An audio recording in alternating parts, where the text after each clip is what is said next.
ទាត់ជើងក្រោមមួយរបស់បង្គោលខៀវអូឌីមួយដៃអត់ត្រូវទេទាត់មកកុងស្មងលើកបាំងខ្វែងទាត់ខាងលើណែមកឲ្យវាយក្បាលពួររបស់បង្គោលខៀវទាត់ជើងក្រោមរបស់អាមរិនទាត់ជើងក្រោមសងមកវិញទៅឲ្យកណ្ដាប់ដៃមួយទៀតអត់អីទេលោកកញ្ញាកដាលលោកគ្រូណប់វ៉ាន់ទេពទាត់មួយជើងរបស់អាមរិនដើរចូលទាត់ជើងក្រោមលើកជើងបាំងគេហៅថាកាប់គល់រំជួយម៉ែចាប់ទៀតមួយជើងចូលឆ្អឹងជំនីកណ្ដាប់ដៃវ៉ាពេលជាពៅកម្លាំងវើកញ៉ាំវើកបង្កើនធម្មពលអត់ចំនួនទាត់មួយជើងខុសបាត់ឲ្យទាត់ខ្យល់ណែអ៊ុយខ្នងដៃចូលលុស្រកបឺមួយជើងលុស្រកបឹបទាត់ជើងក្រោម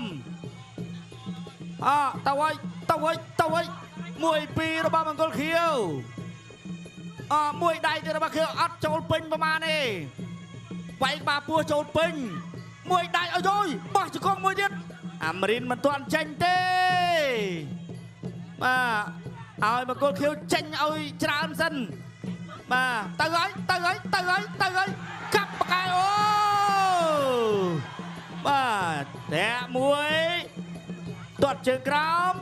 វាយក្បាលពោះអត់ដល់ទេទាត់ក្រោមវិញរបស់អាមរិន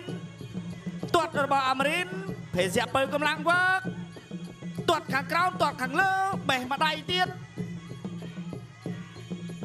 មួយទឹកនេះអាមរិនចេញបានតែប្រមាណទេអើយទៅហើយទាត់ខុសហើយសងមកវិញមួយដៃអត់ដល់ដៃអាមរិនវែងជាងជើងទាត់មកអត់ត្រូវអូកិច្ចផុតកណ្ដាប់ដៃអូយពីរដៃរបស់មង្គលខៀវមួយដៃអត់ដល់ពីរដៃចូលមកដៃទាត់មកជើងចូលចឹងទៅហើយជង្គង់មួយ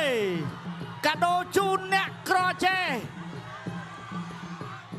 ហូមួយដល់គ្នាអ្នកក្រចេះទាត់ជើងក្រោមទាត់សងមកវិញកណ្ដាប់ដៃពីរដៃរបស់មង្គលខៀវ